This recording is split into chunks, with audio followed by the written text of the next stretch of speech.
Hello, everybody. Good evening, and welcome to this webinar this evening, where we will be discussing greenwashing and corporate ESG and corporate actions in relation to climate change. So we have a packed agenda this evening, and we're very lucky to be hearing from two professionals in the industry, and the webinar will comprise of talks from Lubomila Jordanova, the CEO and the founder of PlanA, and also from Elena Sepala, who is the impact lead at Cooler Future. So the webinar this evening will focus around how to spot greenwashing. Now, the event agenda will be as follows. So we'll do a brief introduction for the next 10 minutes or so. The first part of the event will comprise of a company presentation from PlanA, and that will be presented by Lubomila. Part two will be another presentation from Elena, and that will be around distinguishing real activism from greenwashing with Cooler Future. And then we will finish the discussion and the webinar this evening with a panel. And the title of that panel will be From ESG to Impact: How do companies move beyond greenwashing to engage in meaningful climate action? Alrighty, so, ESG has become a kind of new buzzword for companies, and there have been many attempts for companies to act on ESG, with climate change obviously being one of the most prominent issues. Now, from looking at the science, obviously the stakes are very high. It's very clear that we need to collectively reduce global emissions between 3 to 6% annually by 2030 in order to limit warming to a safe range of 1.5 to 2 degrees, according to the IPCC, which is the Intergovernmental Panel on Climate Change. And that means that we must reach net zero emissions by 2050 for the best chance of avoiding irreversible damage to the planet. Now, recent commentary in the journal Nature suggests that we're on track for 3 degrees of warming by the end of the century. And that means that the actions that companies do or don't make today really does matter. Now, for companies, there's a lot at stake, such as customer retention, employee retention. Investor sentiment is changing around ESG. So not only is the science telling companies that they need to do better, there is also a whole host of other things around, employee satisfaction and customer retention and that sort of thing that companies really need to be thinking about when it comes to climate action. So when so much is on the line, can we really kind of take the lofty claims by companies seriously? We have seen in the last year or so that companies have been coming out with quite lofty statements about their actions towards climate mitigation and climate adaptation and around ESG. But something that's very important to ask is, can we believe them, and does the data prove that companies are really doing enough on this very important issue? So in order to discuss these topics, we've got a wonderful host of people talking this evening. So I'll be moderating the panel after the discussions. So my name is Kezia Wright. I'm the head of climate and sustainability at Intertrust, which is a software company based in the San Francisco Bay Area. We will later hear from Elena Sepala, who is the climate impact lead at Cooler Future. So Elena has a mixed background. She's got over 15 years of experience ranging from politics, consultancy, and heavy industry. And prior to Cooler Future, Elena was the director of energy sourcing at Stora Enso, which is a large provider of renewable solutions in packaging, biomaterials, wooden construction, and paper globally. Later on then, we'll hear from Lubomila Jordanova, who is the founder and CEO of PlanA.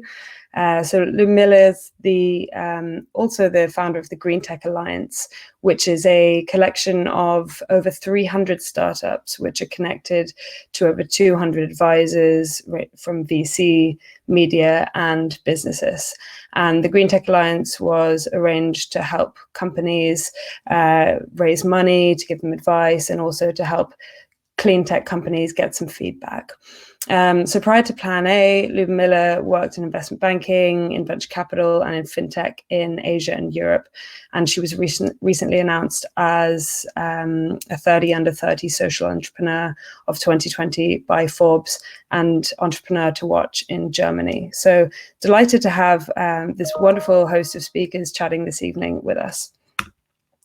So just to say a little bit about the companies that Lubomila and Alina represent. So PlanA is a Berlin-based startup that helps companies reduce their emissions. They have a digital platform that helps companies to reduce environmental footprint, to engage their employees, and also to implement a carbon neutral strategy. PlanA are also developing an algorithm which predicts where and how climate change will hit the hardest. So second up, we have Cooler Future. Now, Cooler Future is a Finnish-German startup based in Berlin. So some of the company are based in Finland and the founders are Finnish, but the company is actually based in Berlin. And Cooler Future enables anyone to become an investor with a simple and carefully designed mobile application that allows users to track the carbon and CO2 impact of their investment alongside their financial returns. But I'm sure we'll hear a little bit more about the companies later on from our two representatives. So just to get a little bit into the topic here about what is greenwashing. So this is just to give a kind of brief introduction to the topic before we get into the main talks, in case people aren't familiar with the concept. So greenwashing is essentially when a company or organization spends more time and money on marketing themselves as environmentally friendly than on actually minimizing their environmental impact.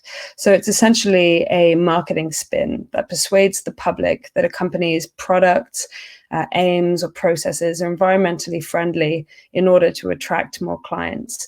This often involves companies spending more money and time invested in the actual advertising of so-called green practices, rather than actually engaging in those sustainable practices, or rather than focusing on innovating around sustainability and innovating around their business model and their strategy. So just to give a few examples of greenwashing, so this was a pretty prominent example that's used in many kind of textbook case examples of greenwashing. There was an ad run by DuPont in 1991, and in the advert, it was essentially announcing its new oil tankers with ads featuring, marine animals clapping their flippers, and the music in the background was Beethoven's Ode to Joy, so it all seemed rather wonderful. However, the Friends of the Earth, which is an environmental nonprofit, pointed out in its report following the advert that the company was actually the single largest corporate polluter in the US that year.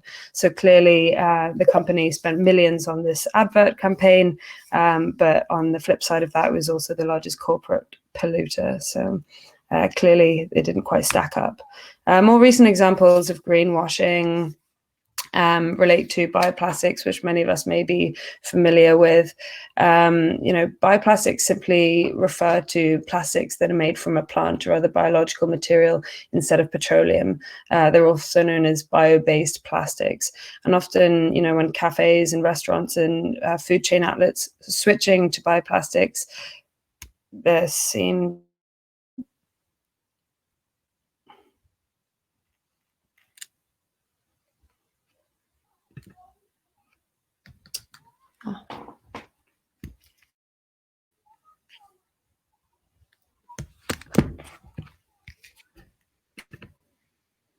Hello.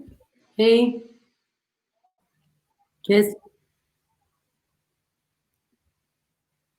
Well, Kez has lost her internet connection. In any case, it's my turn to speak afterwards, so I'll just take it from here. My name is Lubomila, and I'm the CEO and founder of PlanA. Some of you might know what PlanA does, but I'll kind of explain it in a bit after telling you a bit more about what this actually company footprint stands for and why does it matter. We're hearing a lot of claims these days about carbon neutrality. We hear a lot of different companies speaking about becoming carbon neutral by a certain time. Most of the cases it's between 15 to 20 years. But the truth is that behind these claims, there's quite often a bit of a shallow analysis that has been made that could be questioned. And as we go along the journey of becoming more informed about what sustainability actually stands for, and as we become more informed as employees, as consumers, as business owners, why sustainability actually matters, it is really important that we start questioning all these statements that are being made. And today's session hopefully is going to be able to shed a bit of light on this particular side of the story. So, what does the company footprint consist of? Scope 1, 2, and 3 emissions. Well, now for some of you, I might have added a bit of a ambiguity. What does actually Scope 1, 2, and 3 emissions mean? Scope 1 emissions are the direct emissions related to a company. These are the company facilities, the company vehicles. Scope 2 is also company emissions, but these are related to the purchase electricity stream, heating and cooling for the company's use. And where it gets exciting, it's Scope 3. Why is it exciting? Because it's incredibly complex. And in order for us to kind of understand the complexity, I'll also give a few examples. So Scope 3 is essentially the suppliers of a company. It's the leased assets, it's the business travel, it's the commute of all the employees, it's end of treatment products, and also it's about issued assets. So to give some examples, maybe for those of you that are not necessarily familiar, a company like Volkswagen has 98% of its emissions hidden in Scope 3. A company like Apple has around 70% of its emissions hidden in Scope 3. So this can maybe kind of communicate to all of you a bit more about the complexity of calculating this and looking into this topic. I would like to ask a question to all of you here with regards to Scope 1, 2, and 3. Can you say in the comment section if you actually were familiar with the concept? And if yes, was it out of your own conviction to learn about the topic, or did someone in your company educate you, or someone that maybe you're familiar with told you a bit about the concept? So just say yes and no, and then we can take it as an opportunity also to learn a bit more about how our audience and how people think about the topic. Thank you, Rachel. Thank you, Christina. Wow, now it's getting a bit busier.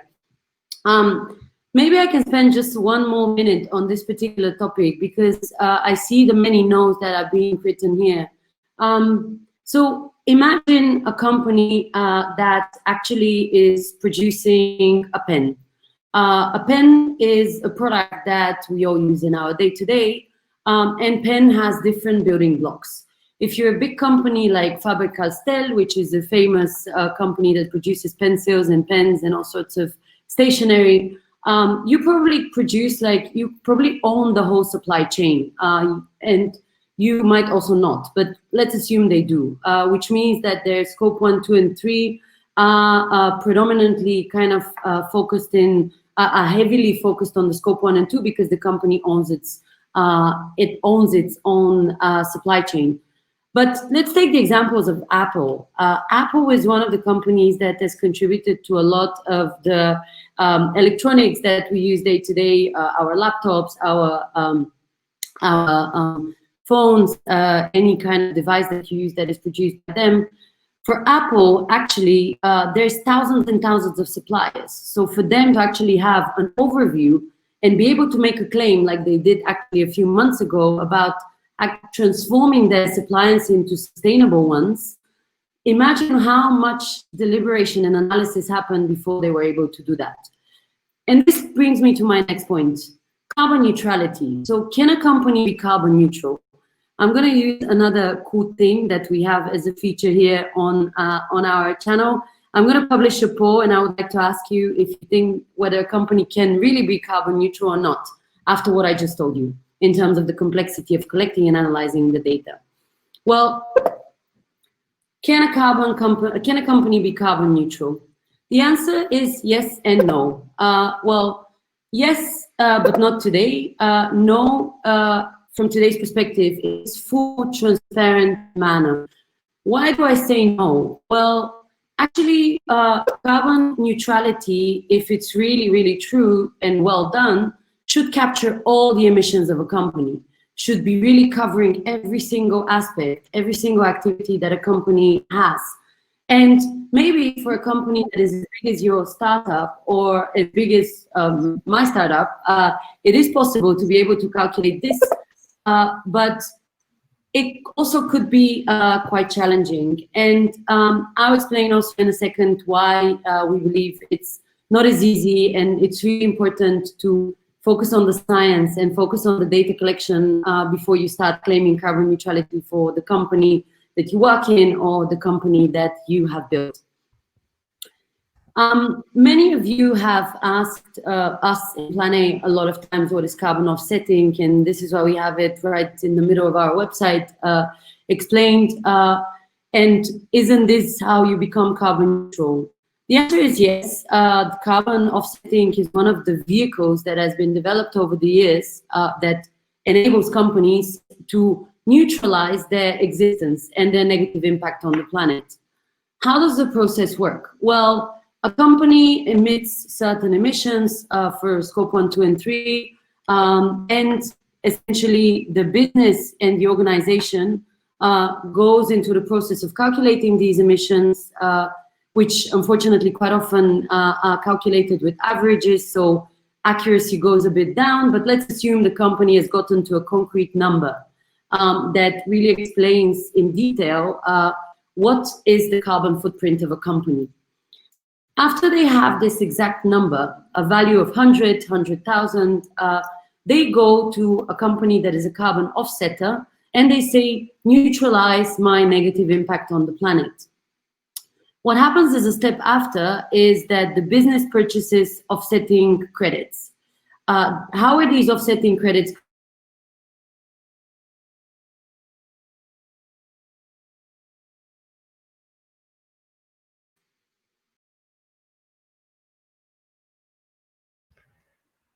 Seems we've lost Lubomila.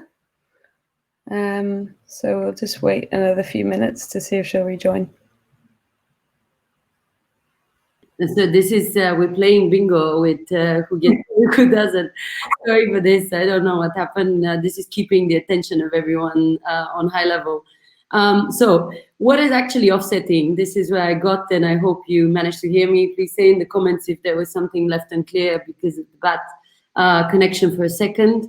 So how does offsetting work? Well, there's thousands of projects out there. Imagine like tens of thousands, and all of them are contributing in a positive manner to our planet by either compensating, essentially reducing emissions, by substituting a certain activity that has been performed in one way or another, and I'll get into the examples so that you don't get confused, or they're substituting a behavior or like a way of being for someone. So, for example, one of the projects that we have on our platform is solar-powered cook stoves.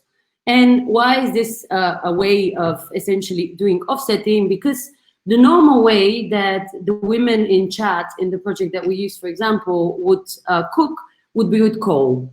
But through this project, they've been able to substitute a negatively impacting activity on our planet with something that is sustainable. It is with zero emissions.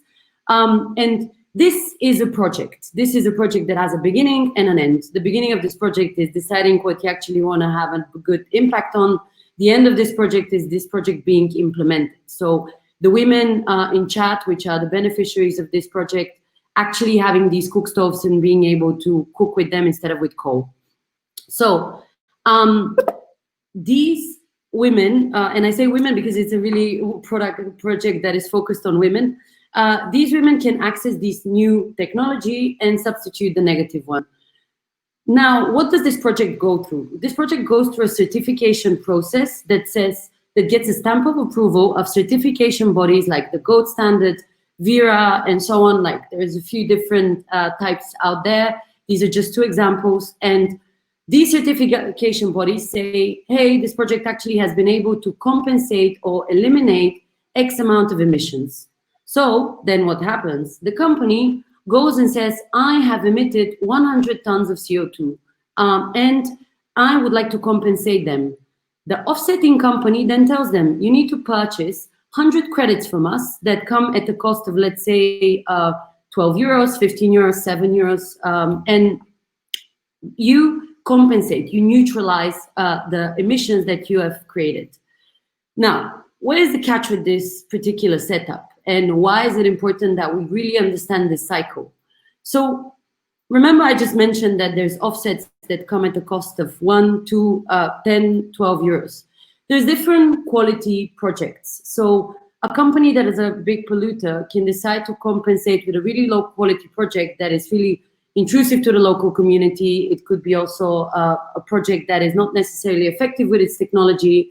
For example, a lot of reforestation projects have been challenged because only 30% on average in some of these projects of the trees survive. So clearly we kind of, offsetting is a label that maybe should not be given in a generalistic manner to many. Still, this is a really well developed for decades now system, and this is a well-known path to becoming sustainable. The trick in this particular topic comes in the fact that offsetting is not going to cut it. And one of the things that in PlanA we teach all the time our clients, which are a few hundred companies from all over Europe, is that offsetting should always come hand in hand with reduction. So whenever someone claims carbon neutrality, always ask them, what else are you doing for the sustainability of our planet? So after building and drawing this particularly, I would say, dramatic picture and making offsetting maybe it doesn't look so simple, even though there's, of course, a lot of effective offsetting projects, and we work with incredible ones that benefit the communities of many different countries, we still, now know that apparently it's kind of easy to be like calling yourself carbon neutral, to be potentially even greenwashing by not being accurate with the data. Why is greenwashing easy? And why is actually a topic that deserves the full attention of all of us here, and also is one that, got us to create an event about it? At the moment, there's no strict regulatory requirements for reporting. And what does this mean? This is changing, and I'm going to explain how. But at the moment, the companies that need to report on their scope 1, 2, and 3 emissions are only large publicly listed companies. And of course, this is totally fine because they're the biggest polluters in many of the cases, so they should be held accountable. But there's also a part of our economy that we don't speak about, and these are not publicly listed companies, and they also contribute to these negative impacts that they potentially could be having on the planet. How are the regulatory frameworks changing? So, this is the status quo today, but how are they moving ahead? Well, we have been seeing an incredible move thanks to the Green New Deal. Now in France, there has been an amazing movement. There's a reporting requirement coming on a yearly level. Also in Germany, carbon taxing is kicking in from the beginning of next year for big polluters.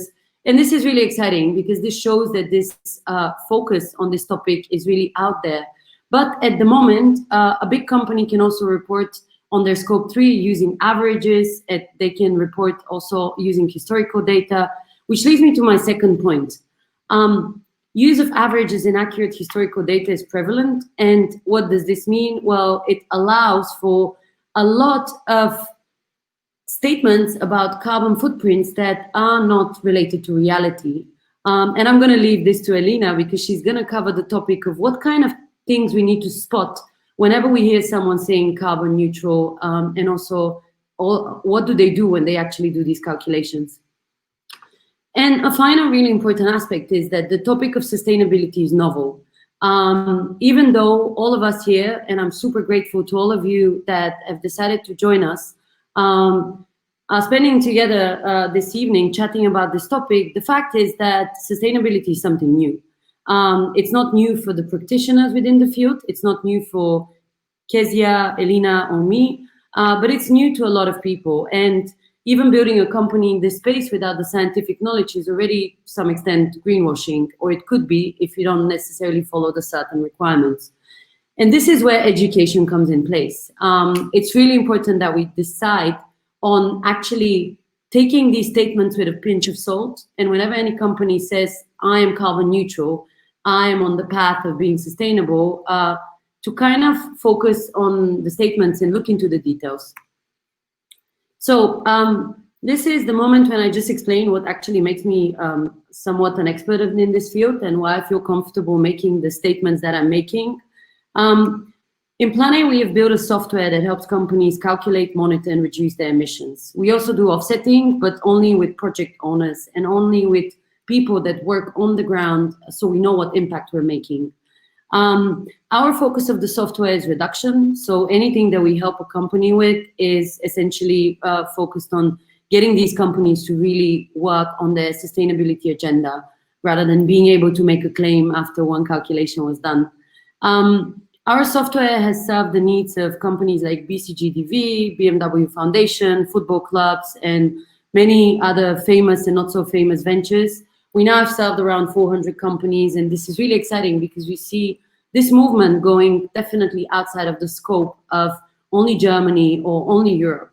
There's interest in the US, there's interest in Asia, and people are waking up to the topic. But it's about also us here gathered to work together really on aligning all the knowledge that is out there so that claims that are supposedly greenwashing are also challenged. And something that I wanted to finish on, and it's super important to me because more than half of the PlanA team is scientists, and this makes us really uniquely positioned on the market for carbon footprinting and reduction because we have a science-first approach, and we work with scientists from Yale, from MIT, Potsdam Institute for Climate Change. And what does this allow us? Well, the software that we have built is essentially focused on traceability of carbon emissions. We really focus on actually accurately finding and locating these emissions and making sure that the full scope 1, 2, and 3 is covered. The second aspect that is really important for anyone building a company in this space, but also, what we have done as an approach is granularity of data collection. We have been working on with life cycle analysts on the team, and this kind of allows us to have this big picture perspective and a detailed one as well. And finally, it's all about automation. Automating data collection allows for accuracy, and this is what we've also implemented in our product. And now I would like to give the floor to Elina, and I hope all of you that have still questions are going to list them in the chat so that we can continue the discussion also during the panel. Thank you so much. Thank you, Lubomila. I hope that you can hear me well. It's so great to be a part of this panel together with Lubomila because she and PlanA both have, they have a very genuine ambition level to look behind the figures, look behind the words that companies are claiming to do. And that is what we in Cooler Future are also doing. During the past year, we've been analyzing more than 1,500 green bonds to really investigate what kind of climate impact do they have. We've analyzed more than 500 companies all around the world to understand that what is their genuine ambition level and how are they mitigating the climate change, if at all. So in that sense, I think that I have a quite good baseline to start my part of the presentation and tell you how to tell real climate activism from greenwashing. If we start by going back to the question that Kezia already asked in the beginning, so what is greenwashing? I think that greenwashing as a term has been there for ages. Also, you heard that from Kezia's example, that it's been there and it's been raised very often, but But why is it still there? And is it actually in the same form as it used to be? If we, for example, take a company using fossil fuels and yet swearing to fight climate change, can we say that it's guilty of greenwashing? Can we say that they are claiming something that they are actually not doing in practice? You heard good examples from Lubomila. So if there's a company using fossil fuels, but at the same time they are printing huge posters saying that we take climate issues seriously, are they actually guilty of greenwashing? If you think about, for example, logistics, transportation, supply chain management, how easy is that to decarbonize actually? If you have a company claiming to cut emissions, but the scope 3 targets, which was mentioned by Lubomila earlier, meaning the emissions, for example, from the supply chain, are missing from the overall measurements, and they only include in the scope 3 business travel, is that company guilty of greenwashing? Are they doing enough if they only measure business travel, but they are not taking into account the supply chain emissions at all? If we have a fast fashion brand that is carbon negative, as Lubomila very well put, they are putting huge posters again saying that, hey, we're carbon negative and we've done this and that, and we've actually offsetting, and every garment that you buy, we will plant 2 trees on behalf of you to Sahara. Is that greenwashing? Are they actually doing everything that they can in order to make the world a better place tomorrow? If you think about the overall sustainability performance of the company, is that then good enough for us? As also mentioned by Lubomila, the answer is that there are no easy answers. And the more we've actually digged into this topic in Cooler Future, the more challenging it has become. It goes back to the question that what is the main purpose of a company? Obviously, we all want that companies are doing the best that they can to make the world a better place tomorrow, to produce products in the most sustainable way, if you think about it in 360 terms, that not only from the climate perspective, but also from human rights perspective, occupational health and safety, bribery, you name it. The more we dig, the more challenging this topic becomes. But at the same time, the more challenging it also becomes for a normal retail customer or consumer to really understand that when are the companies doing greenwashing and when their ambition levels are on a correct level. As Lubomila very well said, what we found out what she was talking about at the work that we do, we've been investigating a lot of the companies, and not only their climate performance, but also their strategies, their product level strategies, their energy mix, their fuel choices, their innovations, their long-term strategy to decarbonize, their locations where they operate, the possibilities to, for example, buy renewable electricity in that specific country where the majority of their production sites are. So in that sense, we've been very much hands-on analyzing, but also discussing with the companies about their strategies and their performance in order to understand that what their ambition level is. I would say that 99% of the cases, if you can get a good dialogue with the company, it gives you a very, very, very good understanding of their ambition level. Reports are good. Audited reports are better. But if you get to a dialogue level with the company, which all of you can actually do, then you can actually deep dive into the questions that you feel that are important. If you go back to the topic, how to tell real climate activism from greenwashing, as a first step, I would recommend everyone to focus on the language. Lubomila already commented this as well, and I will go into a bit more deeper level with that. Let's start by emission decreases. Emission decrease is always more important than avoidance. If you take a look at the annual report of a company, very often they tend to report to you that we've avoided this and this much of CO2 emissions. We've established this and this type parks, and we've created this and this amount of avoided emissions. That's a good start, but it doesn't decrease any emissions today.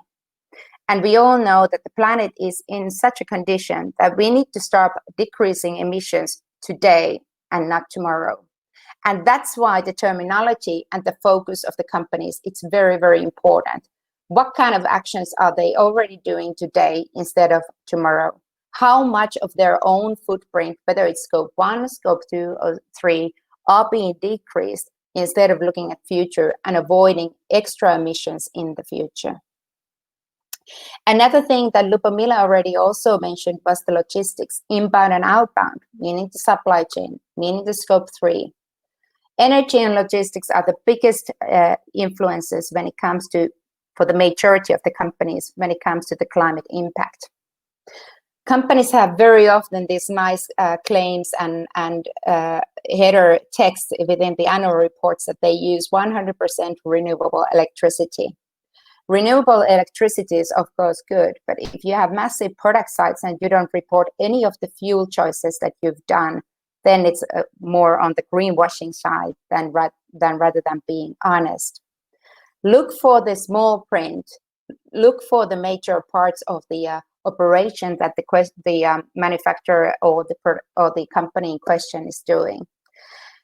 Earlier, there was discussions about Apple. I love using Apple as an example because Apple doesn't basically have a single own production site, if you're a bit blunt here. All the production is done by third-party service providers. Yes, Apple tries to take responsibility for those service providers, but yet again, you can still hear often saying that and not only Apple, but many of the companies saying that it's not their responsibility to say what kind of fuel choices do the suppliers have. And that's actually the old way of working. In today's world, the companies need to take a wider responsibility. And in that sense, they can't no longer claim that the responsibility for the fuel choices that their suppliers are doing is not on their table. Renewability or renewable as a term is quite tricky one. Obviously, renewable is a nice word and it gives you the flavor of, hey, things are getting back as it used to be. This is not so harmful. However, you need to have a better understanding what is meant by the renewable. You have to have an understanding of the overall climate impact of the renewable material that they are using. In some cases, for example, recycled raw materials can require higher temperatures when used for production. You might have renewable products that actually require more different kinds of insulations that makes the product itself more harmful and more difficult to recycle than the non-renewable one, which for example, used to be plastic one. It's very, very important that every time when you hear a word or when you see a word that feels like a very greenish or better for the environment, better for the climate, that you dig in and try to understand that what's the baseline for that. Kezia mentioned in the beginning bioplastics. That's one of my favorites actually, because very often bioplastics are mentioned in connection to climate, although the bioplastics climate impact should be reviewed in a bit of a different angle, if I can put it like this. The bioplastics is as very well put by Kezia, based on a bio-based product rather than a petroleum-based or fossil-based. That sounds good, right? However, very often these bioplastic producers do not disclose the information of what is a type of a bioproduct behind that bioplastics. For example, they should report how much does it need land to grow the bio-based raw material that is used for the bioplastics. How much water do they need? Are the production sites located in water scarcity areas, for example? Does the overall production site or production process support a rural agrarian economy, which is obviously quite bad for the environment, as we all know? These are very often the questions that are not asked when we talk about bioplastics. Rather, we focus on the waste issue, which is equally important. But for the climate, and when we talk about climate change mitigation, the bioplastics has a side that is very rarely mentioned. And that goes back to the renewable term and the kind of branding of the bioplastics when people say that, hey, this is renewable, we should use this more. Still, when it comes to renewable and bio-based products, we have to also understand that changing heavy industry processes to renewable or to greener choices actually is a very, very difficult journey. I'm not supporting a heavy industry player here by saying that small steps count, but rather I'm trying to say is that, for example, to get a bioplastic straw to be approved by the authorities, that you can actually sell that for consumers and for clients, it's a long journey because it's a new type of material that is actually put into the mouth of human beings. So obviously the requirements to go through and the certifications that you need to pass with that is very difficult. And in that sense, sometimes even a small straw might look like a greenwashing, or it might look like that company isn't really doing enough. But then again, we don't know the behind the procedure that is actually required to do that. If we go forward, another example is that we need to always bear in mind that there are still, like I said, a lot of processes that are quite difficult to decarbonize or change. But there are lots of companies that are actually trying to do that. And I think that you don't actually need to look very far when you actually start to understand the ambition level of a company. So SSAB is a good example. It's a stainless steel producer from Sweden, and they are actually developing a fossil-free stainless steel production process. They've already started the industry scale pilots, which means that they are quite far with it. And it also means that they are going forward with it.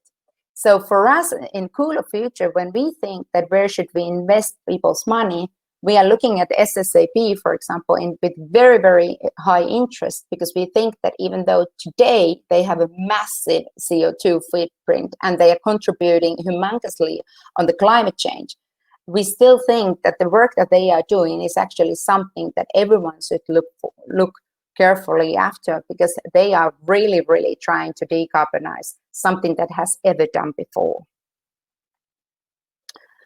If we go forward, another example when we talked about renewability is circular economy. It's very important, obviously, when it comes to the efficient use of resources. But when it comes to climate issues and climate change, circular economy is actually, it has an indirect impact to climate.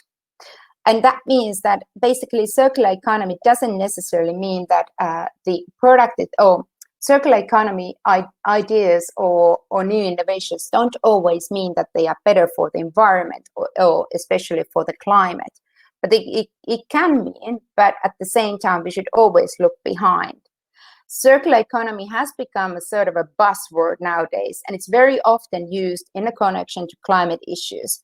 But one should always remember that it has an indirect impact, and in some cases, it has a negative impact on the climate. So you should always be a bit cautious when companies are promoting that.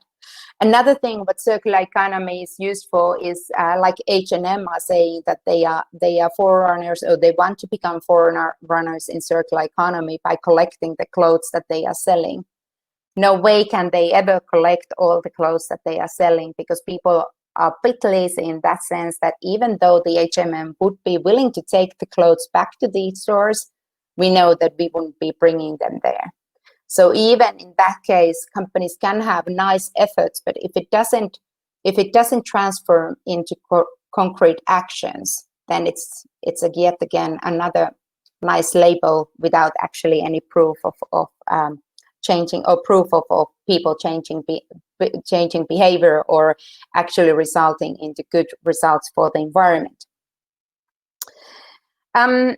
As Kezia mentioned, I used to work very much with energy sourcing, energy strategies, and energy innovations. So I'm quite familiar with the fuels and fuel choices and different types of ways different ways of producing energy.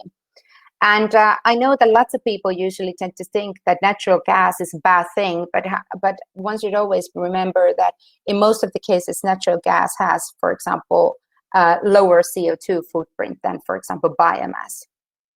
Companies always claim that that they are going to carbon neutral and they are changing from fossil fuels to biofuels. In a way, that's okay. And obviously, they say that biomass is renewable. So in that sense, that's a good, better for the environment. However, if you think about the de facto CO2 footprint that the biomass usually contributes to the Earth, that is actually higher than with coal.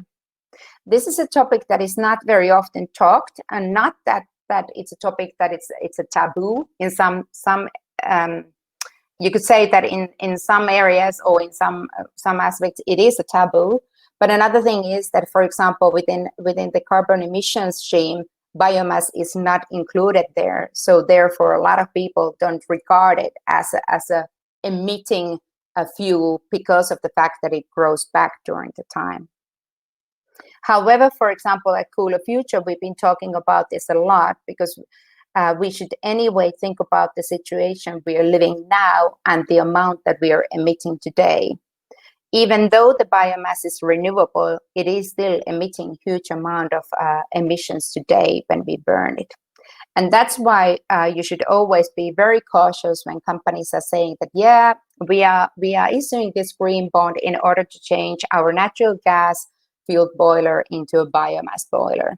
We should immediately start to think about the overall CO2 emissions that is coming from the biomass. You should also understand that the biomass boiler usually requires a huge amount of trucks to distribute the biomass to the site, rather than the natural gas that is usually distributed via pipes. And no, I'm not a natural gas fan as such, but I just think that it's always important to look at the overall picture, and that's why the example. Food and agricultural industries tend to have a higher footprint due to the operations, but also due to the logistics. So every time when you have some sort of a green labels with food and agricultural industries, companies operating in food and agricultural industries, you should really start to dig deeper. Few very small issues or topics that are good for consumers is that quite often imported veggies have a lower CO2 footprint than locally farmed or produced. This means basically that if you're buying products that are not naturally grown within the region where you live, it means that you need more energy or different types of mechanisms or processes to farm that product in that region. And in most cases, that means that you need more energy for that as well. The same goes for organic. Organic is nice, and I'm a huge fan of it, obviously, as well. But due to the way organic products are being farmed, it usually means that it has a higher CO2 footprint than with industrialized processes. The industrialized production processes increase efficiency, which usually decreases the emissions per product. This is my part from the practical examples. I think that we have quite a good set of questions already. So I will hand it over to Kezia now to go. Let's go forward, because I think that it's good also to allow people to ask questions and challenge us with their views. So thanks.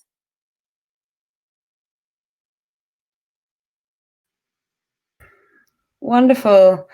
Thank you so much, Alina. That was really, really interesting. And Lubomila as well. That was wonderful presentations on both sides. It was very interesting to hear about not only the importance of data and how companies can start assessing their carbon footprint and what that means in terms of scope 1, scope 2, and scope 3, but also to hear about the offsetting side of things and how companies can start to think about reducing their carbon footprint through various offsetting mechanisms. So we'll get into a little bit of that in the panel discussion as well. And Alina, that was really a useful insight into exactly what goes into corporate sustainability, especially as it relates to, processes, inputs, materials, and that sort of thing. Because, I think when it comes to ESG and when it comes to corporate sustainability, and again, kind of greenwashing and debunking these kind of lofty claims about sustainability, the devil really is in the detail, and having a very good understanding of what exactly the environmental and social impacts are of various different inputs and processes and suppliers is really, really important. And, these considerations are becoming a lot more important for companies going forward. So thanks so much for that. It was really, really interesting. So I think what we're going to do now, we are going to have a bit of a panel discussion based around this question: how do companies move beyond greenwashing to engage in meaningful climate activism? So we'll engage in that discussion for the next while, and then we've got a host of really interesting questions from the crowd. So we'll get to those at the end, and then we'll be finishing up on the hour. So let's get started with a few questions that I'll just kind of, I guess, open up to both panelists. So I think what's kind of important to ask is, what are some of the biggest and the most surprising ways in which companies are currently damaging the environment? And that can be related to carbon footprint. It can also be related to biodiversity, waste, pollution, that kind of thing. So so what are the most kind of surprising ways that companies are currently damaging the environment? Well, I don't know if we need to surprise ourselves. There's a lot of straightforward manners in which we sometimes forget that companies damage our planet. I think it was really clearly mentioned also in Alina's presentation. Logistics is one hidden trap where you think that you're looking at a tomato, but actually this is a really complex system that got you this product into a supermarket. It went probably through sorting facility. It went probably through like a farming facility that was maybe not in even the country where it was actually produced. And something that was really, I would say, well, if people are asking for something surprising, when we speak about big corporates and maybe monopoly, I was quite fascinated to learn about how it works actually to define supply in big supermarkets in Germany. So on the day, at the end of the working day, a big chain, and I'm not saying this applies to all, but I just don't want to name names because I'm not sure if it's one or two of two. So I'm not sure which one it is, but like on the day, at the end of the day, the working day, this particular company would call their suppliers that are chicken producers from within Germany and tell them based on how much they were able to sell today, how much they need for tomorrow. And it's kind of, this, I would say, fluctuating demand. And this shows you first, like how much leverage these big companies have, but also how ad hoc it is that you need to transport something, you need to bring it to someone, produce it. For example, during COVID times, there was an over demand for basics like rice, flour, and all of those. And that meant that there had to be like further production. So imagine this whole system that is so complex and so aligned, responding to the demands of people, responding to the demands of the market, to the investors and so on. And all the different steps that need to be taken in order to optimize your costs. So this is how people think. And unfortunately, sometimes at the cost of cost, we pay with the health of our planet. I think that there are several points to this question. First of all, maybe I would like to start with the positive one and say that actually, due to the fact that the awareness on sustainability issues has grown enormously, a lot of companies are actually trying their best. So there are good companies out there as well, a big number actually, who want to do better, but it's not always so easy. I've been a part of a project where we tried to decarbonize one of our production sites in Poland, for example, or in China. And it was humongously challenging because basically the whole society is based on coal and burning of coal. To start to generate or think about alternatives to how to replace the coal, which we did a long time. We had a huge project to do that. And yet again, it was almost impossible. However, at the same time, I think that also the companies who want to do bad and who are not so interested in doing good, they actually do find different ways of doing it. And one of the things that I found out, especially in the growth markets, is that a very simple example that you might have a production site that you want to audit, and you then hire a third-party service provider to do the audit. And they go on the site and then they do the audit, and they do it very well. There's no issues with that. And then they send you the report, and then you start to read the report, and you can see that, okay, that there's a one mistake that, or like list of improvement areas. There's a one improvement area that says that there's one fire exit too little compared to the regulation. So they get a notion of that. However, for example, in China, you have very specific regulation how many emergency exits or fire exits you need to have per square meter. So basically, the company itself either has corrupted the officials who have given them the operational permit, or they didn't actually have the permit in the first place. So that has been, they forged, so they claim to have it, but actually they don't. So I would say that when we go back to the questions that what are the most surprising ways, I would say that lots of the companies are actually trying to do their best, but then there are also ways that are taking, or things that are happening, which are very, very difficult also for the companies to detect. Like if you really want to take responsibility for the supply chain and for the sustainability performance of the suppliers, it is huge work. And regardless how much you put the effort, you can still find yourself in a situation that you're like, I couldn't do anything.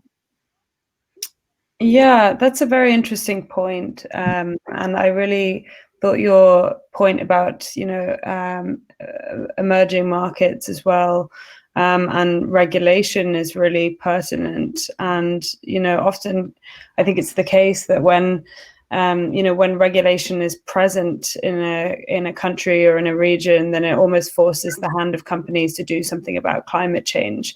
And where there is no regulation, oftentimes it's just a bit of a free-for-all. So obviously that causes problems, and that's often, historically why things have been outsourced to, areas of the world where there has been less regulation in those regards. If I can just quickly comment, and I think you're touching a very important point, because I think that we who are living and from Western world or Western countries, we tend to think very often, but the sustainability matters, that these are more issues for the growth markets or for the developing nations. But then again, we all know from our local newspapers, or you don't need to even look that far past, and you remember articles in the newspapers about being waste dumped or landfilled or companies doing things wrong. So I think that's one of the surprising things also for myself every week, that we tend to think that everything is okay here in the West and this is only an issue for the growth markets, but obviously that's not the case. Absolutely. So with that in mind, both of you have a lot of experience in working with companies and helping them either in their supply chain or either through, harnessing corporate data to get an overall understanding of an environmental footprint. So with that in mind, what, if you could pinpoint a few things, what makes it so hard for companies to actually cut down on their emissions? We've seen a lot of attempts at corporate action on climate change. Some will be fruitful, some will not be, and others will be, greenwashing attempts, as we've just spoken about. What really makes it so tricky for companies to actually cut down on their emissions? I'll leave that open to either one of you. Yeah, I think there's a few factors that influence the challenging aspect of becoming sustainable.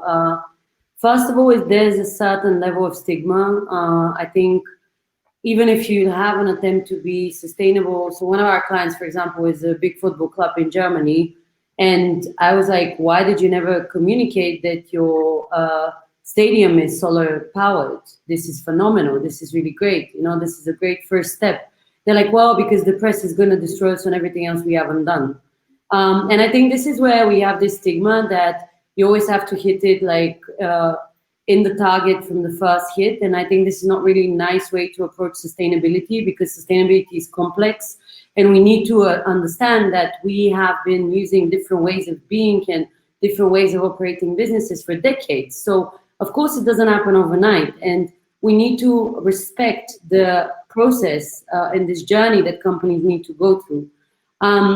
The second aspect that I think is really challenging is the fact that there are certain pockets of information that are related to emissions that are really difficult to trace. And of course, we're speaking here from the perspective of practitioners within the field, and we have worked with a lot of companies to help them on their journey. But like for someone that is attempting to do this by themselves, it could be quite challenging. And even sometimes for consultants that work on the topic, it could be quite challenging. And that's where you don't even know where your emissions come from. Of course, I'm not speaking about companies that as a business model destroy our planet. That's a bit of a different setup. And then a final aspect, which I think is really important, is the fact that we're not at the level of average education with regards to sustainability that allows for companies to really quickly respond. There's a barrier to entry for too many companies because they cannot afford these consultancies. This is why, for example, PlanA, enables a more straightforward and significantly cheaper manner of introducing a sustainability agenda within your company. But the barrier to entry is still there. And if you're a company that is as big as, let's continue with the Apple example, you really need to put like a big investment, and you probably can afford it. But if you're a small producer of phones that is working hard on the belief that they really want to make themselves sustainable, they might not be able to afford it in the beginning to really understand what they're doing wrong. Very good points from Lubomila. I think that there are several reasons for that. Of course, one being that the companies just don't want to put money into that. So they think that it costs too much or it's too expensive for them to decarbonize. Then another thing is definitely where we all can play a part is that a lot of, especially small and medium-sized companies tend to think that, why should I do it? Nobody doesn't care about it. Their clientele is such, or their stakeholder groups are such, that they don't actually make questions about their processes or their carbon footprint. And because nobody doesn't make questions about it, they don't need to report it publicly. Then it's easier to say that, but this isn't really relevant for us. If we go a bit deeper with the processes, I fully agree with Lubomila that actually it's very difficult for big corporations sometimes to actually understand that there are the bigger loopholes to fix. It might sound really stupid to say that they don't really have the reportings in place, that they don't really understand where the big impacts sometimes are, but that is just reality. The old IT systems or the old SAPs don't really measure or capture things that they would need in today's environment to make the change.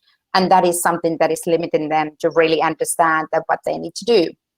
However, at the same time, there are also challenges related to, for example, energy production and the process itself. Sometimes, like I mentioned to you about the decarbonization project in Poland or in China, it's just impossible to do something, even though you try to do everything.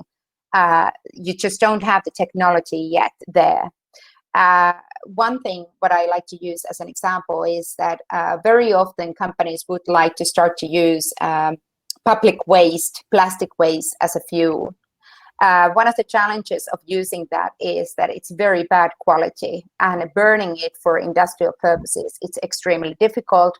Or then you actually have to have such permissions or scrubbers within the boilers that you can actually burn it so that you won't emit hazardous gases more than it's allowed. However, in some cases, or there's, for example, very, very mixed regulation within Europe, that in some countries you're allowed to burn different types of waste wood, waste plastics, but then in another country you're not allowed to do that at all. So if we start by looking at the circular economy challenge, for example, in burning, if we decide that some of the materials should be burned instead of reused for another purpose, then we should try to make sure that we can also get those fuels for the industry, heavy industry players to start to use, instead of continuing to burn for example, heavy fuel. Yeah, interesting. I think, Alina, the point you made early on about there being obviously the financial reason, I think what has stopped companies in the past from taking action on climate change, taking action on their ESG factors, is that they've seen it as something that would probably impact their bottom line and impact their profits. And I think what we've really seen within the last 6 months is this kind of shift in investor sentiment as well. And actually, what was interesting is that during COVID, public companies that were included in ESG indexes actually outperformed those that didn't. And that's often, first of all, it's a big boon to sustainability measures. And it shows that companies that are really powering forwards on ESG and on climate action are actually performing well in the stock market. And that's often because, their CEOs and at the kind of very top level of these companies that are actually taking action on climate change, they have kind of forward-thinking leadership, more corporate innovation, that kind of thing.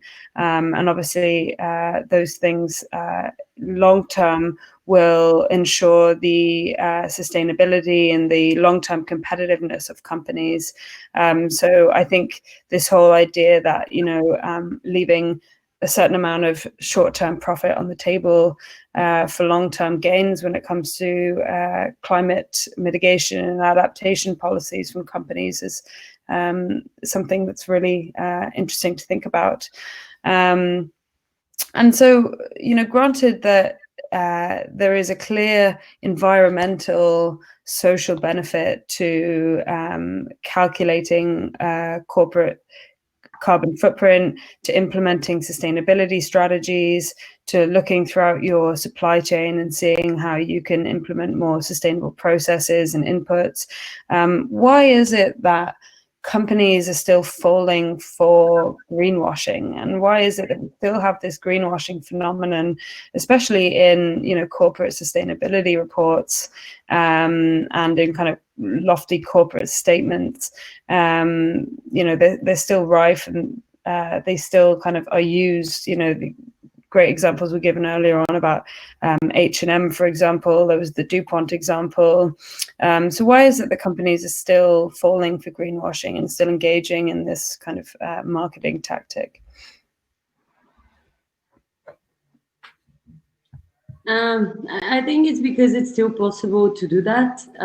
We still have the opportunity to be speaking about carbon neutrality in a certain way, just because the regulatory framework is vague enough to make it easy to use averages, to use like really maybe inaccurate kind of measures.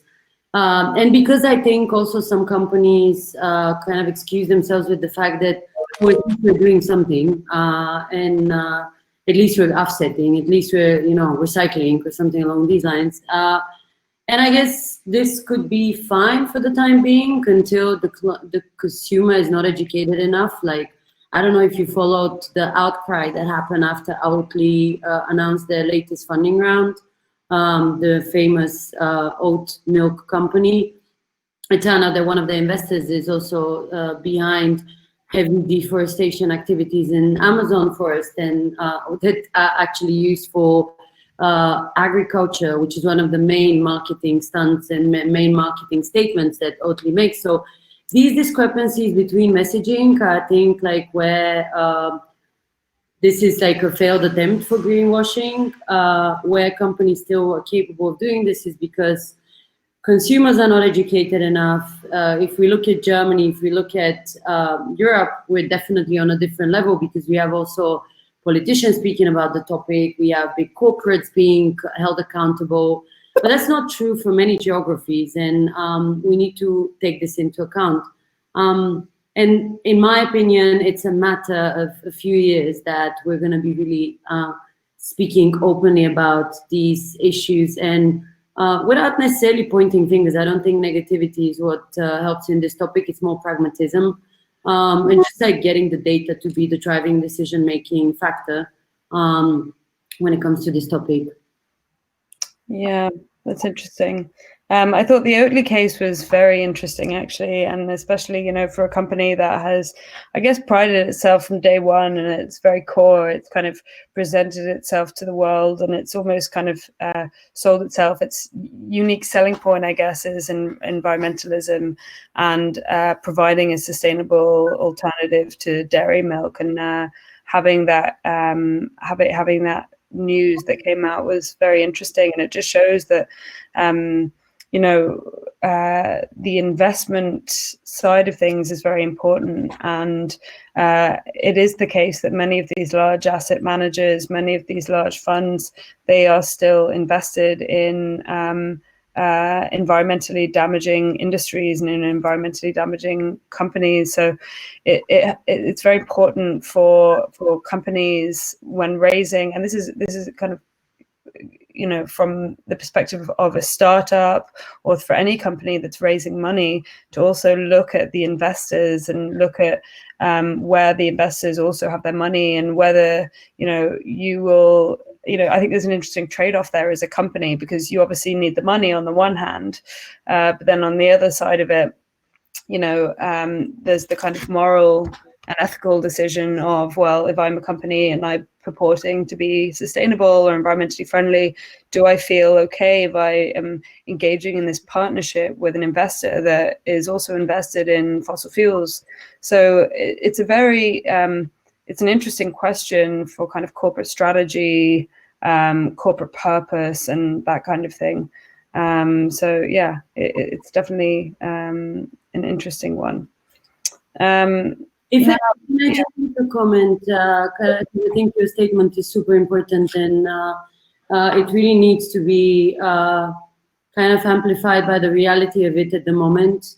For anyone that is listening and is now having like this feeling that, okay, you're speaking about responsibility, but clearly it's so difficult and companies are trying, and we're on this journey together, and this is really important for people to understand that companies are taking stands, and it's really important to align the knowledge levels. But for example, last week I was on a call with a really senior person within Bank of England, and he was saying that if at the moment you look at the portfolios of banks and you look at the portfolios of some of the biggest investors in the world, they're going to have something to do with fossil fuels. So that doesn't mean that we immediately start, making excuses. It's more, we need to understand the reality of the world we exist in now, which is quite of a complex one, and one that has really been building itself up, driven by money and driven by kind of returns. It's not bad to be driven by returns, but with respect to the planet. So we just need to basically align that we should not only be speaking negatively about every single company that is not doing something. They might be not informed, they might not have the money to pay for it, they might have not understood the importance of the topic, but it's mainly about the ones that are informed, that have purposefully made the choice to also be, I would say, irresponsible with selecting one partner or another. So that's... Yeah. Just to comment briefly, sorry, I was dropped out. The question was that why are companies still falling for greenwashing, and why aren't they doing their best? Going a bit back on the comment that I made earlier, meaning West versus growth companies and their growth countries and developing countries and companies there. I think that in various ways we are living in a very, as Lubomila said, complex world, but at the same time we are being dragged, or the companies are being dragged in various directions. At the same time, you have to be forerunner with climate, with human rights, with occupational health and safety. You have to have a huge growth all the time. If a company reports in their quarterly report saying that, hey, we focused more on climate, we focused more on sustainability, but due to this, our profits are lower, the investors will disappear and the stock price will basically go down. And that's why companies, even though they know that for long term this is a correct choice, there are kind of different powers that are pulling the companies to different directions. And then when it comes to the growth markets, there I think it was very interesting opinion that the Prime Minister of India, Mr. Modi, wrote, I think about 5 years ago or so, to Financial Times in connection to World Economic Forum. And his feedback was basically this, that, hey, Western nations, you did this, so you clean it. You can't come and tell us that we need to now stop when we want to be in the same position where you are. And by quoting this, I'm not saying that he's totally right, but at the same time, I have to say that I understand his point. He has 1 billion people that wanted to become the same people that we are living, or we've gotten used to, the lifestyle, the world that we live in, all the benefits. So in that sense, I think that we have to always bear in mind that the world is quite complex when it comes to saying that why companies are not doing it, because there are so many companies around there. Yeah, that's a very interesting point, and it just kind of points to the kind of global complexity of this as well. And I think, you know, often in the case of climate negotiations and anything around climate change, it really, you've seen that breakdown over that kind of inherent unfairness, I guess, between countries that have industrialized, that have been responsible for most of the anthropogenic climate change that we're seeing at the moment, and then those that bear the brunt of adapting to it, while at the same time, you know, engaging in development and things that Western countries have done in the past. So it's a very, very interesting point. And so, you know, when it comes to greenwashing then, and when it comes to kind of meaningful climate action, what, in both of your opinion, I think this is a very kind of important question, you know, what does it really mean for a company to engage in meaningful climate action? Now, obviously, the concept of materiality comes in here. You know, I think for every company, for different industries, the relevance of a sustainability factor is going to be different. You know, if you're looking at a retail company versus an oil and gas company, different environmental, social factors are going to weigh more heavily on the company and on the operations and the products and the services of that company. But what does it really mean across the board for a company to engage in meaningful climate action? If there is kind of a few standard things that we could say across different industries, what would really be the most important things, and what does it mean for a company to be activist on climate change? Well, what we say in PlanA is that what doesn't get measured doesn't count. So it's really important to start measuring things. I mean, the main point of measuring is to see the reality of where you're standing, and also to understand where your footprint has the biggest and most negative impact. I think another aspect that is incredibly important is for people to understand that sustainability is a journey. It's not something that is happening overnight. It's not the result of one calculation and then you compensate and it's done. It's a matter of embedding this as a sustainability mindset within your company. And if this kind of takes off, then you're going to start seeing the benefits that amplify beyond your own existence, because you are going to be making also your employees more sustainable, your consumers more sustainable, and kind of aligning this, I would say, domino effect to a better impact on the planet. Yeah, I think that Lubomila summarized it very well. But at the same time, I would say that all companies should always look at the materiality, but also kind of the life cycle analysis of their products. If they produce products, what is the life cycle analysis, and where are the kind of loopholes, and where does the biggest impact come from? I think that is kind of the core thing. And if I would have a company with millions of assets and production sites, I would probably print it on the second page that people can actually read it. I know that lots of people are saying, and that's a very often a repeated mantra, that, oh, those annual reports, they are so stupid and who wants to read those? Yeah, I kind of agree, because I've read thousands of those during the past half a year or so. But at the same time, I would say that the annual report in itself is a good tool if it's, for example, verified. The data is verified by a third-party auditor. So then the reader knows that, okay, if this company is saying that in the production side, it's the food choices that they make that has the highest impact.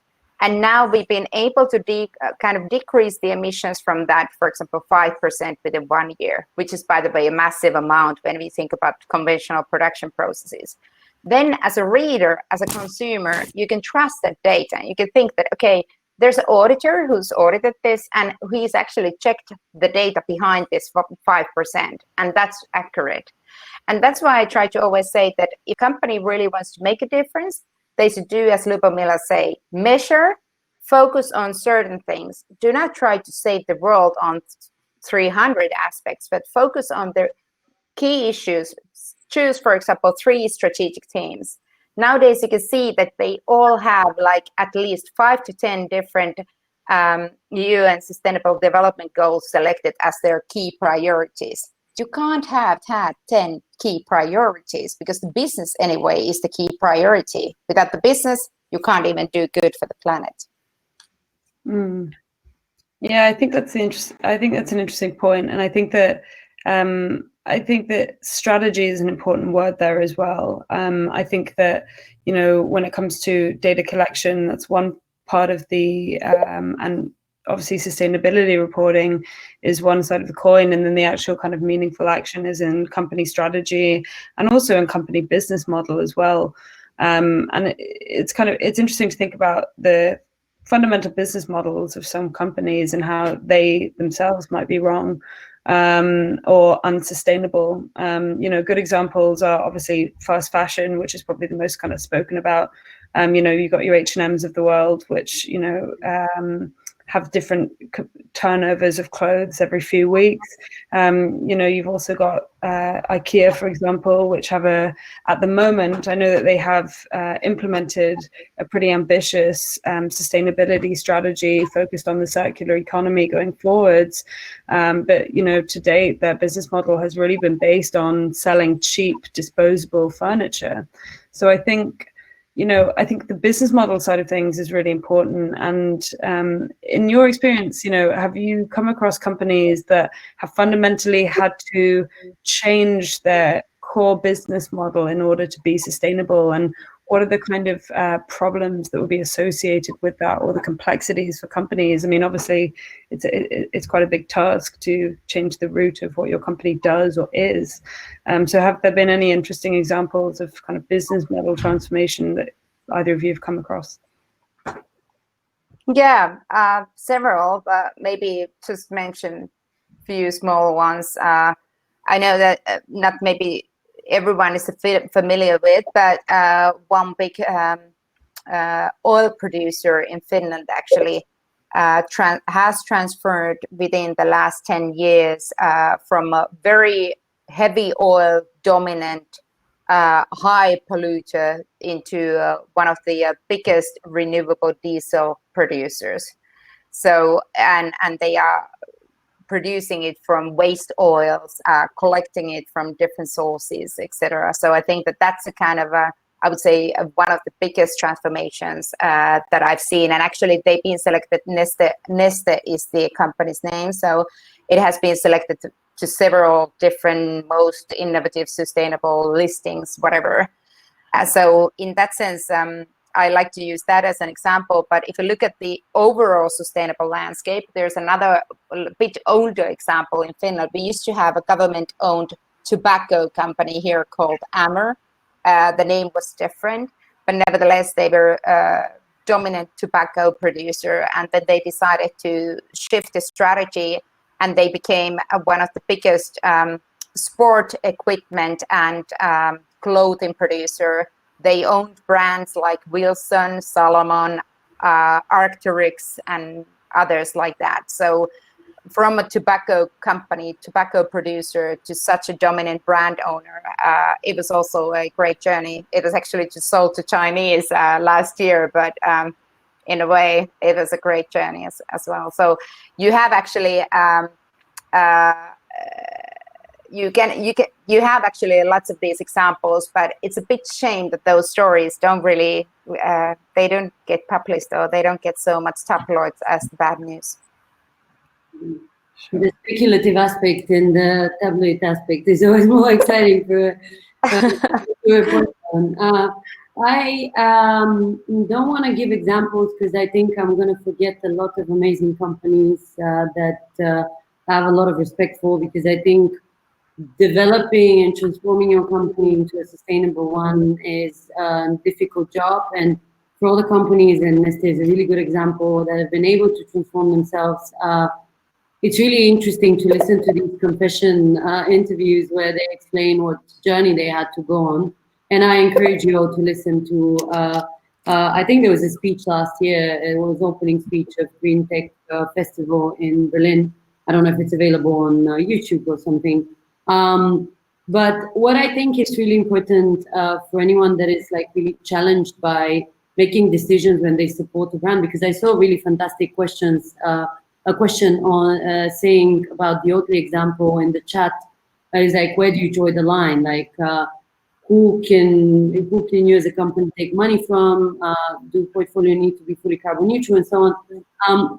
It's really challenging, and I think this question, by itself is quite mind-boggling, because then we have to define what kind of metrics we're looking at and who do we define as sustainable, and so on. But like, I would say the genuinity for me is one of the most important aspects, and this idea that you see a lot of steps being taken rather than simply, I mean, investor is a pretty big deal. I think the Oatly example is, I don't know, maybe if they were informed about this, they should have handled it a bit earlier so that they can prepare their community, because people are quite angry at the moment. If you're associated to Trump and Amazon, it's a bit challenging. But it's mainly about like, how do you handle your process of becoming sustainable? Do you try to like fix it all on the same day, or you go about explaining how challenging it has been along the line of becoming sustainable?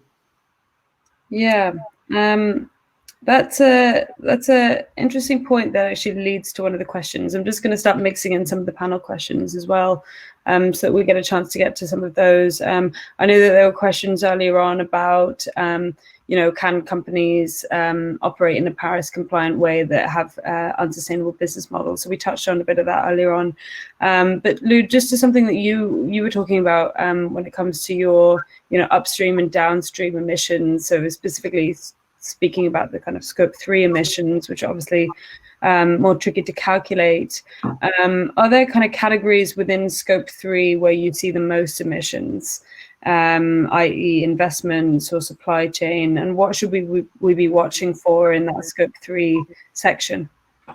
I think travel is something that we cannot, forget, and it's the reason why it's so impactful is because on the bill of every single company that is a bit more visible, with more revenues, and also I would say focused on office-heavy activities, so to say, like consulting businesses, like tech companies as well. When it comes to banks, it's about their assets. So this is the main contributing factor to their scope 3, because this is the scope 1 and 2 of their investees and also loan takers and so on. And when it comes to manufacturers, like the example of Volkswagen here comes in place.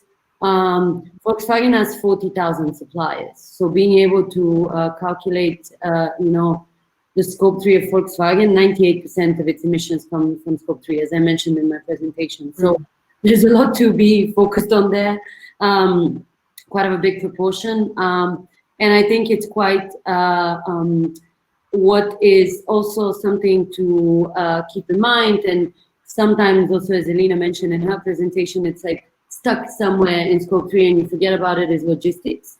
For like a big food producer or something, logistics is a big chunk, and normally they outsource this because of course they're not experts in that topic, and that's something to keep in mind. And I'm super happy that, for example, in the Green Tech Alliance we have so many different members that are working on thousands of alternative solutions for the logistic nightmare that is ahead of us, with all the e-commerce increase in sales, and also in online shopping for food and so on. Interesting. Maybe just to give you a few tips. I know very often people ask me, like my friends or family, that, okay, if I buy this product, is this sustainable? Am I supporting the product company or what? So easy tips for consumers to really start to investigate the products, for example, what they buy. And now I talk about something else than food.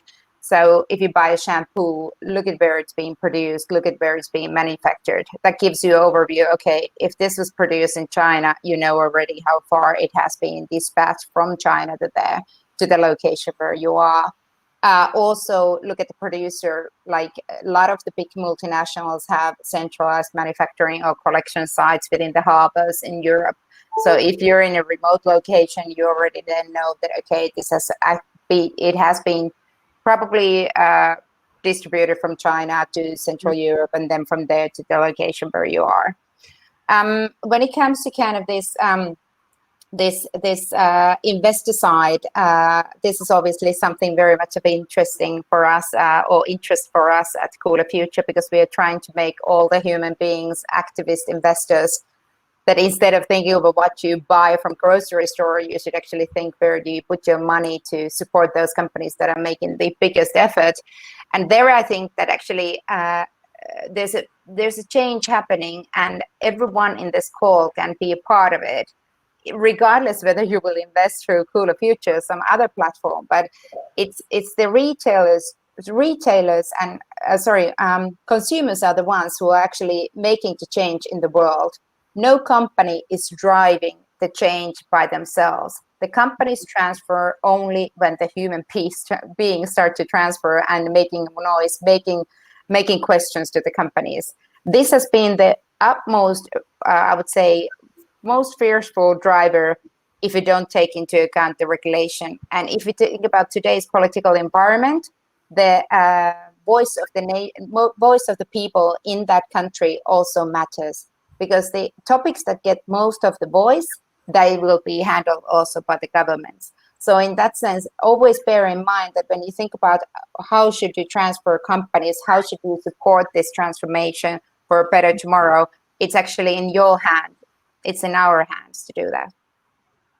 Yeah, that's a really, really interesting point. And it also touches about the collective action that's required for tackling climate change, both from a consumer perspective, within companies, and, you know, it's consumers collectively that push the market to do things. And I think we all start kind of being more activist consumers, that eventually pushes companies. And we've seen it, you know, with corporates even coming out with climate change statements, tracing their ESG, tracing their carbon footprint. A lot of this is driven by, you know, consumer demand and consumers putting their money behind products that are environmentally sustainable. So it's a very pertinent point. Just to go back to the Scope 3 emissions specifically, because I think it's quite an interesting point to touch on. And I know that, you know, companies that have really been progressing forwards with corporate sustainability strategies, they're not only looking at their own business model, but they're looking outside the company, obviously their supply chains, their distribution chains, and they're seeing, especially larger companies with a lot of clout and a lot of resources, they're finding ways within their supply chain that they can adjust things to be more sustainable. I know that Unilever recently announced that they're spending €1 billion on helping their suppliers reduce their carbon footprint into their materials, which is very interesting to see. So investing in technologies upstream that will actually impact their own products. So it's stuff like that, the kind of innovations even outside the company that is required. And again, this goes back to the idea about collective action, and, you know, companies are no longer an island in and of themselves, and they can't really see themselves in an island in and of themselves. They are one thing in a very complex amalgamation of companies, investors, countries, cities, and eventually downstream to the consumers and the people that they serve with their products. So it's very interesting. And I think from a data perspective, and Lou, maybe you may be able to kind of help with this question, you know, it must be quite difficult for companies to actually understand the carbon emissions that are embedded in their supply chains and in their value system. So would you be able to speak to some of the complexities around data collection when it comes to information about carbon emissions that are outside your company. So maybe you could talk to some of those issues. I think that'd be interesting. Absolutely, yeah. Thank you so much for this question. I think what's really important with regards to thinking about emissions is to consider all the building blocks. And thank God, and that's why we also have a scientific team. There's a topic called life cycle analysis, and that enables you to really see all these building blocks of the existence of a product, all these building blocks of kind of the value that is added on a positive level, but also the emissions that are being added at every step of the product being brought to life. So how we normally work with companies, our product essentially enables not only the company itself, but also its building blocks of this scope 3 to contribute to the data collection process. And this has been tested and shaped in a way that people actually can be feeling comfortable in terms of not only security, but also who needs to be empowered. So they can map out their whole supply chain and they can understand what is the scope 1 and 2 of their suppliers, and hence what is their scope 3. Because, if you take a company that I keep on going to this pen example, that produces pens, like probably they have a few partners on the packaging, and you need to capture the scope 1 and 2 of the packaging partner to be able to cover the scope 3 of the company itself. So the complexity is about enabling the system to be really stable in terms of collecting data with regards to the whole supply chain. We worked on this really hard for a long time to essentially enable this mapping out. And then the second, and the work that has been done before, that maybe is where people find it even more complex, is actually to understand what exactly needs to be collected. That's why we have worked with climate data scientists, and more than half of my team is climate data scientists. Interesting. Yeah, it is an interesting point, and I think there needs to be kind of better communication also between suppliers and more transparency around emissions and environmental footprint that's embedded in products and services as well. And I think that transparency piece is important. And that goes back to also the sustainability reports, Alina, that you mentioned earlier on.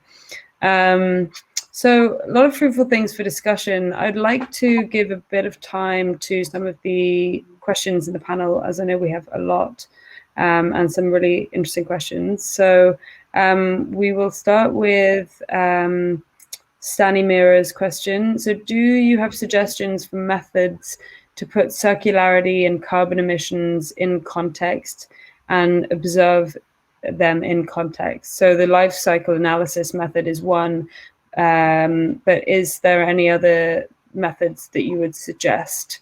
So essentially frameworks to suggest to people who are looking to calculate this kind of stuff. Do you want to take it, or? You can go ahead. I can take after you, because I know you have a lot of. Yeah. So my first answer to this question is actually a very boring one, and it depends. It depends on the what do you really want to achieve. Let's put it this way, that life cycle analysis, I think it's very important and it's very good, but I think that sometimes it's overdoing it, depending on the product, depending on the service, and so on. So I think that, and coming back to a bit what Lubomila said earlier about the reporting. So actually, I don't know, do you need it for a systematic way of analyzing, or do you need it for a case-by-case analysis? Because I think that at the end of the day, if I would be a private consumer, I would just probably post it on the company's web page and say that, hey, what's the carbon footprint of this product? Have you done the LCA analysis or the LCA on that?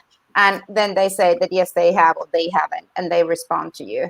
So instead of you focusing on doing it yourself or utilizing some frameworks, you as a consumer has the right to ask those questions as well.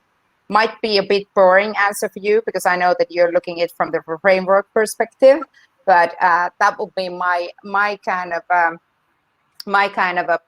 answer to this one. There are several ones of the frameworks, but depending on what do you want to use. So, to what is the purpose that you want to use it? So one of the things that I would definitely suggest is the cradle-to-cradle design. This is a biomimetic approach that essentially looks into a product and kind of tries to look into the natural way of doing something. It's kind of looking into the metabolism of a product, looking into like kind of what is the starting point and the end point. Similar way of calling it, but I think if applied for a different industry, that's then maybe it's not necessarily always applicable as cradle-to-cradle, is the regenerative design. And it's kind of looking into this whole system approach where you are trying to like reduce any kind of waste along the process.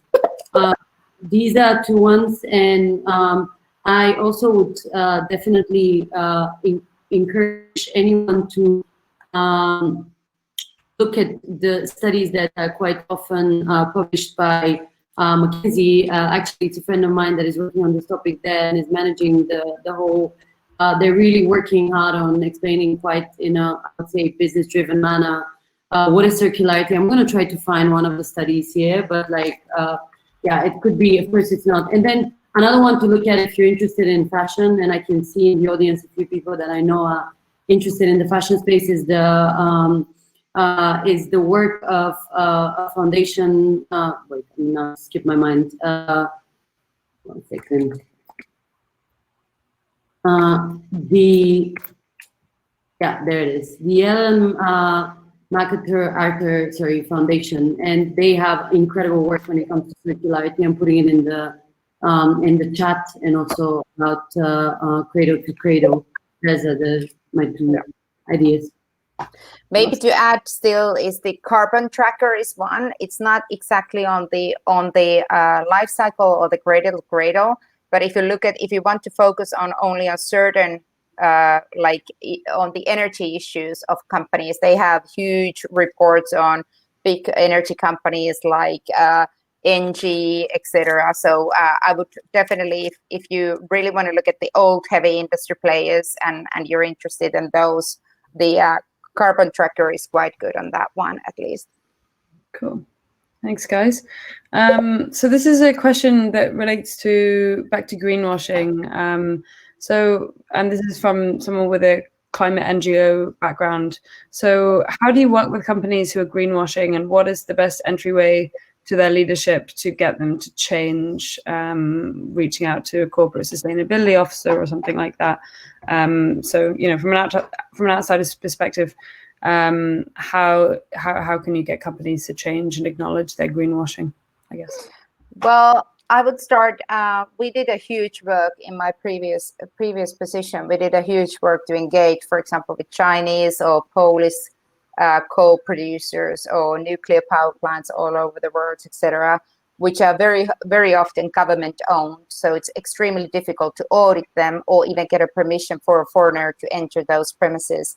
So based on that, I would definitely say that the long journey, as also mentioned by Lubomila, that this is a long journey. You start by getting to know the people, start building the trust, and then start to get the transformation in place. And the same goes for the work that we do in Cooler Future, that we do understand that even though we want companies to decarbonize immediately, as soon as possible, their operations, but at the same time, we obviously understand that it's not always possible as fast as we would like it to take place. So that's why the ongoing dialogue, understanding, and the reasons that, okay, they have this path and they have this strategy to decarbonize, but if there are some changes in the process, then we usually engage into a dialogue, and that separates actually us from other financial or investment service providers, that we actually have a direct link and contact with the potential investments in order to really understand that what is the impact and what's kind of hindering them from performing better, for example. Again, very boring answer, but this is actually the based on the research. I did study this topic for about 5 years in my previous life, so I can say that based on that as well, I think that we were able to achieve quite good results by being honest, transparent, and trust, kind of building the trust between the two parties.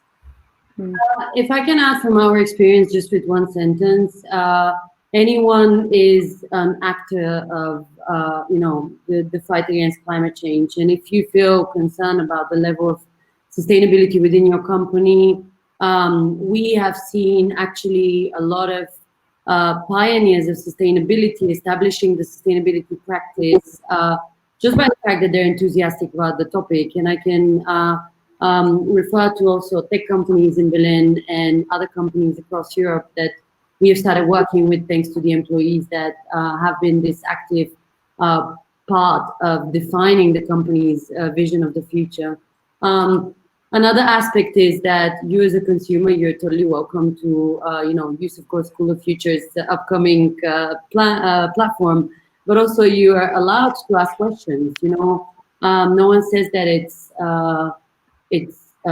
inappropriate to just ask, like, what is your sustainability strategy? I did a few weeks ago, I wanted to buy a chair, and actually I ended up finding out that there's really cool brands and they had really nice designs that normally are quite famous for, the designs look quite famous to me, but the actual artists that have created them were not associated with this brand. So I sent them an email saying, like, hey, are you associated to the artists that have created these chairs? And also, where are these chairs produced? Are they produced in Europe or in Asia? Because the company claimed to be Spanish. And then they responded up until the point that they said they produced in Spain and in Asia. And after that, I asked, can you tell me where is this particular chair produced? And I never got an email back. So this kind of gives you answers in terms of maybe how you should approach it. Just be inquisitive. Thanks for that, Lou. Alina, there was a question there for you that's probably a short answer. When is Cooler Future launching? Spring 2021. But in the meanwhile, I already mentioned that you should definitely sign in for the waiting list and get all the updates as soon as possible, because we have obviously a lot of buzz going on. So I definitely recommend to join that. Cool. Thanks. So an interesting question came in. So are running into the danger of carbon being the only single indicator for impact measurement and losing the big picture? So I presume that means, by focusing solely on carbon footprint, are we ignoring other things, maybe like biodiversity, which is obviously in a crisis at the moment? For example, plastics have a low carbon dioxide footprint, but a terrible ecosystem footprint, ecotoxicity, biodiversity. So how can we include other indicators into company reporting without getting overwhelmed by all of the kind of different things? Really fantastic question. Thank you so much for the person that added it. We in PlanA don't believe that carbon exhausts the responsibility of a company. And again, it's a process, it's a journey. Like, you really need to understand the full picture. And carbon is a really good indicator, but it's also like this bargaining coin, I guess, that allows us to do offsetting using averages and so on. So I think if we apply these principles of that we spoke about earlier, cradle to cradle, circular economy, we can start understanding where we potentially have a negative impact. Something that PlanA used to do and is going to speak about soon again is climate risk. And our work has been related to calculating more than 300,000 data points related to oceans, forests, wildlife, sustainable living, sustainable energy, and waste management. And the purpose of this algorithm was essentially to map out which are the worst hit by climate change parts of the world, and how the different aspects from these data sets that I mentioned affected. So biodiversity, of course, included. And it is really important to look at the totality of the picture. I would say probably the easiest way into the topic is through carbon. So I would say, if you're looking into your carbon footprint, do it with an accurate calculator that follows really the methodologies that are behind it, covering scope 3, covering also using not averages but actual data. And then as a second step, also map out your supply chain, because you would understand where maybe if you are getting your products to travel through like really biodiverse places, or like using the resources of biodiverse places, your negative impact increases, and at some point soon there's going to be a label to that as well. That's a very good question, and I actually fully agree with you that although we as a Clear Future, we are very climate driven, and obviously we take climate issues very seriously, at the same time there is a danger that other areas of the sustainability performance are being disregarded, or they are not, for example, the clients or the investors or the stakeholders are not putting sufficiently emphasis on that. And this goes back to the other emissions, except CO2 emissions, that the companies are very often polluting or emitting. Or, for example, you can see that some years back, there was a heavy emphasis on following up big multinationals on human rights. Now it seems that human rights discussions those have totally gone away. For example, people's right to collectively bargain. That is a right that is all the time being minimized in various countries, for example, in the US. So in that sense, there are lots of different issues that should be equally being brought and discussed, in addition, obviously, with the climate. Yeah, thanks for that. Really interesting. And related to the question also, how can we access carbon neutrality or emissions of a company? Is there an online database or a central place where people can go, investors or even just common observers, to find company emissions? I know that obviously there'll be sustainability reports that are published, but there's somewhere online, maybe a central repository or something, where we could find that information.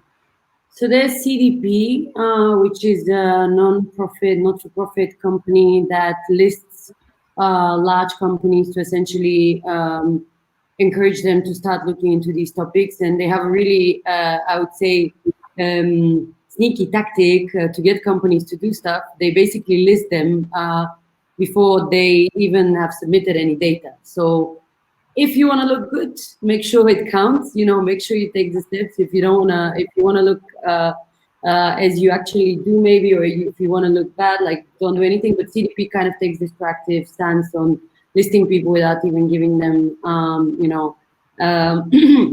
maybe the chance to submit the appropriate data or something different than what the reality is, which is pretty nice. Yeah, I think that the CDP is okay, but I was just wondering that whether that's actually free of charge. You can actually get data for like 5 to 10 companies or something like that, and then you have to start to pay for it, if I remember correctly. So the boring answer again is yes, you can find the data usually from the web pages. And nowadays, because climate is so hot topic, you can actually see the basic data already on the web page, and you don't need to go to the annual report. If you want to do comparisons between, for example, industry players, then unfortunately you need to start to collect the data yourself. However, as we in Cooler Future are quite keen on this topic, so just yet again a small promo on the upcoming things. So we will actually do a big number of company analysis on the potential investment targets and the companies that we plan to invest in. And there you will actually get not only the full climate review, but in addition, you will also get a full sustainability review from the ESG perspective, that how do we see that the company is performing. So regardless whether you will invest via us or not, you will at least get a chance to read about the analysis and the companies. So, and that will be free of charge. Perfect. Now this was the first question asked, so I think it might be the last question that we get, depending on the timing here. And this is for Alina. So was the decision, and this is slightly less related to greenwashing and corporate sustainability, but was the decision to found the company in Berlin based on the business startup in climate, or was there kind of climate and environmental and policy activities related to that as a reason to move to Germany rather than staying in Finland? That's a really good question. So basically, if you're very blunt and honest, you have to face the reality that you have a potential of 80 million people in Germany and potential of 5 million people to do the climate shift in Finland. So that's a quite big difference. And obviously, you have to be in a way honest that the regulatory environment in Germany is a bit more advanced in that sense than, for example, in Finland. So it gives us a faster beginning. But it doesn't mean that we will not launch in Finland, or we are not based in Finland. We are a Finnish company, but Germany as a big market and with a huge number of conscious consumers, we think that that's the best place to start. Awesome. Okay, thank you for that. And we've got one more coming in. So do you think the businesses see sustainability and restorative practices as a strategic change initiative, or is it just a response to the consumer? So we touched on that a little bit earlier on, but for the final question. I think there's both, and I think it's pretty exciting to see how many companies are really understanding the benefit of sustainability, because they see it as a contribution to the durability of their product. They see it as a contribution to a better alignment to a more stable planet, which means, I guess, more stable revenues as well. And to be honest, even if companies are doing it only for the consumers, this should be still something that is applauded, because if it's done, of course, in the right way. So there's these two types of companies, but I would say the positivity is equal. So it's kind of, I would say we're still at the stage where maybe not everyone is understanding why it's important to do it, but the customer pressure helps a lot. I agree with Lubomila. It's definitely both. And then you can also see the companies who have taken sustainability as a strategic angle, that they are actually outperforming the traditional ones. However, we did a quite extensive research on the purpose-led companies some years back with one university, and there we actually concluded that those companies that are taking ESG or sustainability very seriously, they also are running their operations more strategically, more systematically, because they are also looking at various risks that the conventional companies weren't. So instead of just purely saying that they are outperforming because of sustainability, they are outperforming because their strategic alignment and focus is so much stronger, and it's like a 360-degree focus. So they do not leave anything kind of hanging around, but rather they want to outperform in all aspects. And obviously the consumer is the king, like I said earlier, so they are the ones that are driving it, and the companies who saw that this transformation also will take place among the consumers were the ones who realized to do it as soon as possible, just like Nestle did. Yeah, I think that's an interesting point to end on, and I think that is the kind of interesting summary of the webinar here, where there's a huge amount of consumer demand, but also it's very beneficial for companies to act on ESG, to act on sustainability, and to act on their carbon footprint. And often companies that are acting on those fronts, it's a sign of a more forward-thinking company, and a company that's really taking seriously climate risk, and I guess the kind of tailwinds of the market itself, as that's where things will be heading in the future. And the climate is only going to change further, and I think it's really important for companies to start acting now, to address that, to mitigate their impact, and also to adapt to the changes that will inevitably happen in the next decades. So with that, I think we will finish up. So Lou, do you want to say something? I'll let you guys say a farewell, and thank you. Thank you so much, Kes, for moderating, and for all these people that we've been seeing. It's been a fantastic audience and amazing questions. I want to encourage all of you to get in touch. I'm available on LinkedIn, and also I want to invite all of you to, if you're working on something that is related to climate change, join the Green Tech Alliance.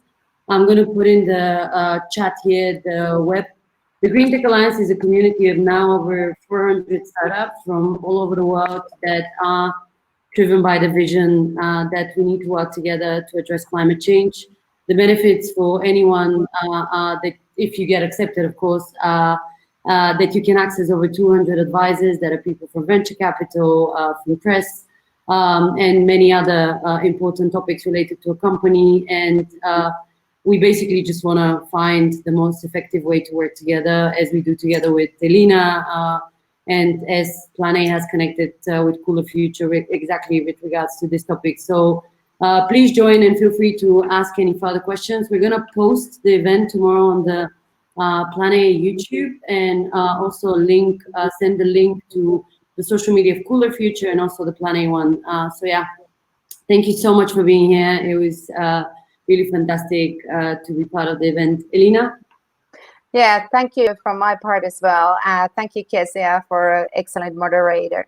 And thank you for the very, very good questions. So in that sense, make sure to check on the Green Tech Alliance and make sure to check on the Cooler Future waiting list. We are happy to answer any of the questions you might have, whether it's about individual companies, bonds, or whatever. Just find us in and send a message. Thanks a lot very much for the interesting event.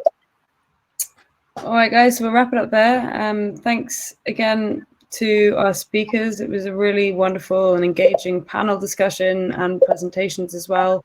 And again, please don't hesitate to get in touch if you have any further questions. I'm also on LinkedIn, and I'd be happy to connect and have a chat with anyone that's working on anything related to this talk or otherwise in the corporate sustainability space. So thanks again for everyone involved, and we'll hope to see you soon. Take care. Bye-bye.